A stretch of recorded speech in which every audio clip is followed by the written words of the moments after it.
बेदार की डाली छेलो बैठी ओला पांच जेड़ को ठंडो पानी पे ओला ही मेरा बुरा सा ही मेरा गुरा हम पहाड़ ओला चल पहाड़ जोला। जय हिमालय जय भारत।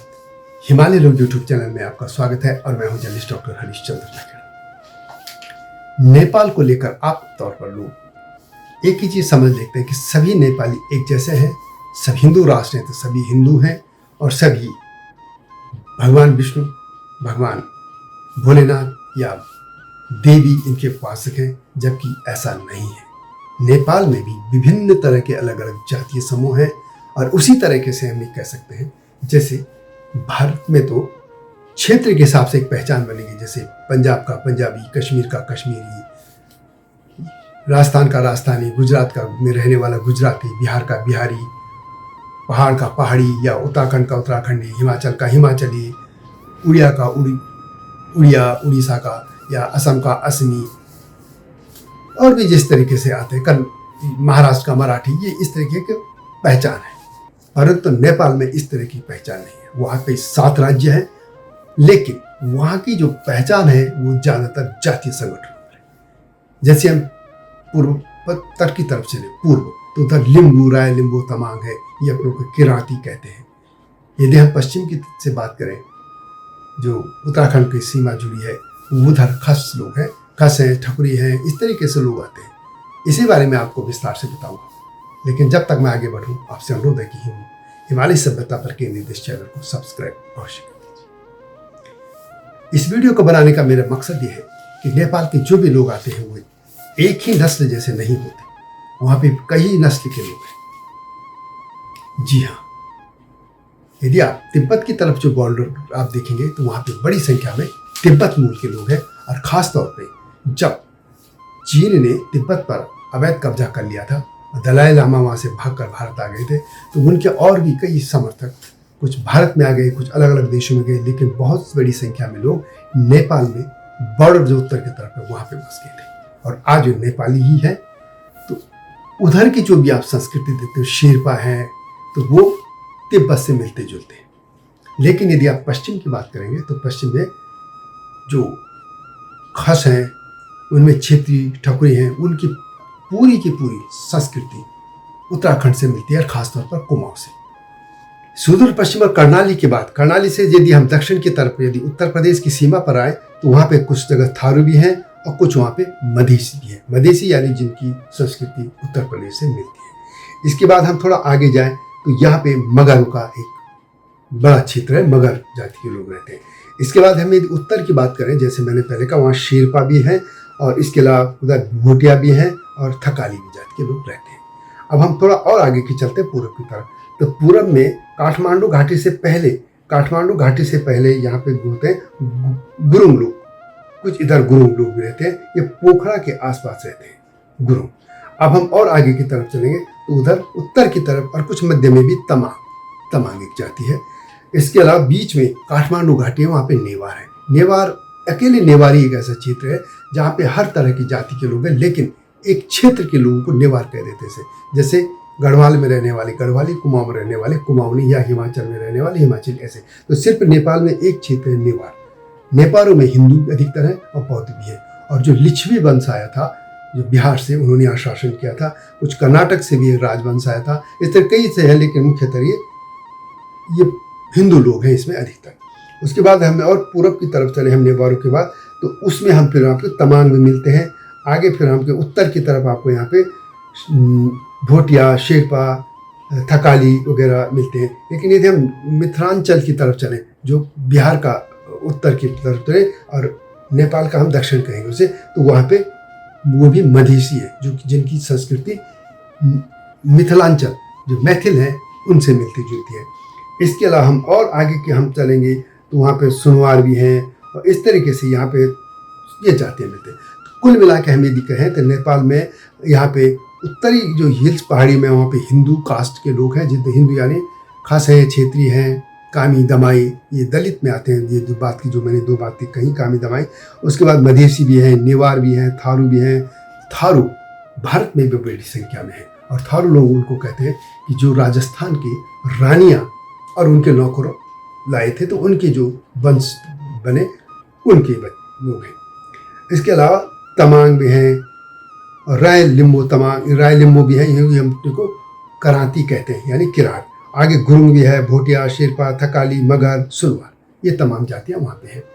किरातियों के बारे में एक और बात करता हूँ, इन लोगों को किराती अवश्य कहते हैं, किरात। लेकिन जो भारत में किरात थे वो भगवान शिव की पूजा करते थे और ख़ासतौर पर ये हिमाचल में भी थे, उत्तराखंड में भी थे, ये पूरा काफ़ी क्षेत्र था। और किरातार्जुनीय जो आता है महाभारत में, जिसमें भगवान शिव के साथ अर्जुन का युद्ध हुआ था, वो यही थे। इसके अलावा जब जो मैं पौराणिक कथाओं की बात कर रहा हूँ, जब भगवान राम वनवास चले गए थे तो उनको गुरु वशिष्ठ जी आज का जो टेहरी क्षेत्र है वहाँ गए थे, तो उस इलाके में उनको किरात ही मिले थे। कुछ दिन वो वहाँ भी रहे थे, तो किरात। लेकिन नेपाल के किरात वास्तव में वो किरात नहीं है मूलतः। वो उसके लिए कथा ये है कि वहाँ के ब्राह्मण जो थे उन्होंने हिंदू जातियों में लाने के, सनातन में लाने के, इनको किरात में कह दिया था, जबकि ये अपने को कहते हैं हम खम्पो हैं और लिम्बो हैं, राय हैं, ये अपने को किरात बाद में कहने लगे। वास्तव में ये राय है या लिम्बो है। और ये लोग मुख्यतः जिसमें से अधिकतर जातियां हैं, वैसे भी प्रकृति का नहीं नेचर है कि लोग मनुष्य इधर से उधर कहीं जाता रहा। साइंस की भी बात करें तो मनुष्य कभी पैदा हुआ होगा, वो चला होगा, इसे मूल निवासी नहीं कर ये अपने को जो कहते हैं वो गलत है। ये वास्तव में है वहाँ के प्रथमवासी कुछ क्षेत्रों में, जैसे पश्चिम का जो क्षेत्र है वो खसू का है। खसू को यहाँ आए हुए कम से कम 2500-3000 हजार साल हो गए।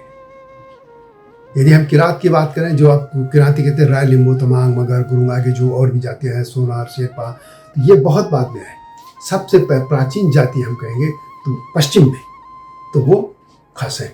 यदि हम नेवार बात करें, वो वहाँ के पुराने नागरिक हैं। जो लिम्बुआन जिसको कहते हैं, वहाँ पे पर्टिकुलर उसी क्षेत्र में के लोग राय लिम्बो हैं। कुछ जो मगर जहाँ रहते वो वहाँ के प्राचीन हैं। लेकिन पूरे नेपाल में यदि वो कहेंगे खुद को कि हम ही प्राचीन लोग हैं, ऐसा नहीं है। तो ये कहने की बात है कि ये सब संस्कृतियाँ अलग है, इनकी भाषाएं भी अलग है, इनके रीति रिवाज भी अलग हैं। और आपको एक ताजुब होगा था कि एक वीडियो मेरी आई गई है कि कुछ इन जातियों में है जो गाय भी खाते हैं और भैंस भी खाते हैं। सिर्फ जो हिंदू जातियों से जुड़े लोग हैं वे नहीं खाते। तिब्बत से आए लोग भी जो है वो भी गाय वगैरह खाते हैं। और यही अब वहाँ भी झगड़ा भी हो रहा है। लेकिन खैर, मैं ये बताना चाहता था भारत के लोगों को कि नेपाल में जितने भी लोग आते हैं वो सिर्फ और सिर्फ एक जैसे नहीं। गोरखा रेजिमेंट भी जो आई थी, गोरखा रेजिमेंट में भी सबसे पहले जो गोरखा रेजिमेंट बनी थी, या गोरखा जो पृथ्वीनारायण शाह ने अपनी सेना बनाई थी, उसमें पहले 4 जातियां हुई थी, बाहुन, ब्राह्मण, क्षेत्री, ठकुरी और मगर। बाद में बाहुन ब्राह्मणों को युद्ध से हटा दिया गया। वो पूजा पाठ करते थे, सेना के साथ जाते थे, लेकिन उसमें गुरुंग आ गए थे। इनके अलावा कामी दमाई भी जाते थे, क्योंकि जो हथियार बनाने थे वो इनको ही बनाने थे। इस तरह की बड़ी पलटन जा। लेकिन मुख्य तौर पर जो लड़ते थे वे थे ठकुरी यानी जो राजा वहाँ राज करते रहे, वे खासों में दूसरे थे क्षेत्री, जो क्षेत्री। इसके अलावा मगर और गुरु। बाद में जब अंग्रेजों ने भारत में रेजिमेंट बनाई तो इसमें ये 4 तो थे ही, इसके अलावा और लोग इसमें तमांग और भी जो जातियाँ थी उसमें वो भी शामिल कर ली गई थी। बहुत से वहाँ जातियाँ हैं जो, जैसे भारत में भी जो गोरखा रेजिमेंट का डिवीजन हुआ था, ब्रिटिशर्स जब यहाँ से अंग्रेज गए थे तो कुछ बटालियन अंग्रेजों के साथ चली गई थी और कुछ भारत में रह गई थी। तो इनमें इनका अलग जातिवाद से ये भर्ती होते हैं। एक आध मिक्स भी बटालियन भारत में भी है, लेकिन कुछ तो खसों की है, कुछ राय, लिम्बो, तमांग, मगर, गुरुंग इनकी भी है। तो ये इस तरीके से आपको समझना होगा कि नेपाल के यदि हम कहें तो एक ही जैसी नहीं है। वहाँ जातीय पहचान क्षेत्र की तरह नहीं है। वहाँ पे जो लोगों की पहचान है वो जातीय संगठनों पर है। और इतना अपने पड़ोस के लोगों के बारे में अवश्य जान लेना हमें चाहिए। आप यदि उधर की बात करेंगे, आप जो भारत में भी नेपाली है बहुत से, जैसे देहरादून में, तो देहरादून में भी वे लोग आए थे जब गोरखा अटैक हुआ था गढ़वाल, कुमाऊं और हिमाचल पे। तो जो कुछ सैनिक वहीं रह गए थे वो उनके वंशज हैं। हिमाचल में भी रह गए थे, वही है। इसके अलावा यदि हम दार्जिलिंग की बात करें, सिक्किम में ज़्यादातर वहाँ पे तवांग और ये दूसरे लिम्बू राय ये लोग हैं। दार्जिलिंग में भी ये है, लेकिन इधर इस पूरी बेल्ट पे नेवार भी आ गए, खस भी आ गए, और बड़ी संख्या में लोग फिर असम में भी हैं। यह असम ही नहीं, हम ये कहेंगे मिजोरम में भी हैं, और इसके अलावा कई लोग बर्मा में भी हैं, नेपाल के लोग। अब बाकी तो आजकल तो पूरे विश्व में फैल गए, लेकिन मैं काफ़ी 1-1.5 दशक भी नहीं, शतक की बात करूँ, 100-150 साल पहले की बात करूँ, तब से लोग रह रहे हैं।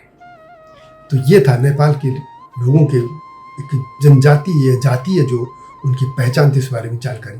वीडियो कैसे लगी कमेंट में उससे लिखें, और हिमालय सभ्यता पर केंद्रित इस चैनल को सब्सक्राइब करना न भूलना। अगली वीडियो की प्रतीक्षा कीजिए, तब तक जय हिमालय, जय भारत।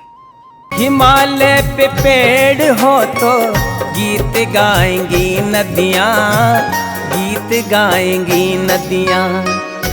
पेड़ों पे चिड़िया है तो गीत गाएंगी नदियाँ, पेड़ों पे चिड़िया है तो गीत गाएंगी नदियाँ। माँ की लोरी जैसे होते हैं नदियों के गीत।